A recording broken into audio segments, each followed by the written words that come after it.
বিসমিল্লাহির রহমানির রহিম। আসসালামু আলাইকুম ওয়া রাহমাতুল্লাহি ওয়া বারাকাতুহু। আশা করি সকলে ভালো আছেন, ভালো থাকার প্রত্যাশায় আজকে যে ডিজাইন হয়েছে সেটি হচ্ছে পবিত্র কাবাঘরের সামনে আমরা যারা গিয়েছিলাম সকলে একসাথে বসে আজকে কাবাঘরের সামনে ইফতার করছি। সে দৃশ্য ধারণ করেছি স্মৃতি হিসেবে থাকার জন্য। আমার সাথে আছেন আবু বকর ভাই এবং আমার পেছনে আছেন আমাদের কদির ভাই, যদিও তিনি ভিডিওতে আসতে পারেননি।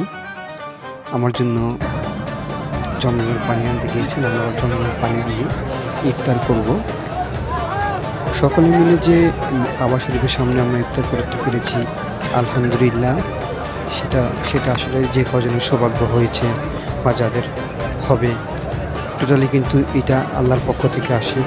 এখানে সামনে বসে মক্কা ঘর, আল্লাহর ঘর নিয়ে আল্লাহর ঘরকে সামনে রেখে ইফতার করার সে সৌভাগ্য আল্লাহ আমাকে দিয়েছে। আলহামদুলিল্লাহ, আল্লাহর কাছে অনেক অনেক কৃতজ্ঞতা জানাই। আল্লাহ যেন সামনে আমাকে আরও এখানে বসে ইফতার করার তৌফিক দান করে সে কামনা করি, এবং আমাদের যারা বাংলাদেশি ভাই বোনেরা আছেন সকলের জন্য এখানে গিয়ে আল্লাহর ঘরের সামনে আল্লাহর ঘরকে সামনে নিয়ে ইফতার করতে পারে সেই দোয়া করি। এবং আমরা যারা বাংলাদেশ থেকে উমরা করতে এখানে আসি তারা সকলেই চেষ্টা করবেন যখন কাবা শরীফের সামনে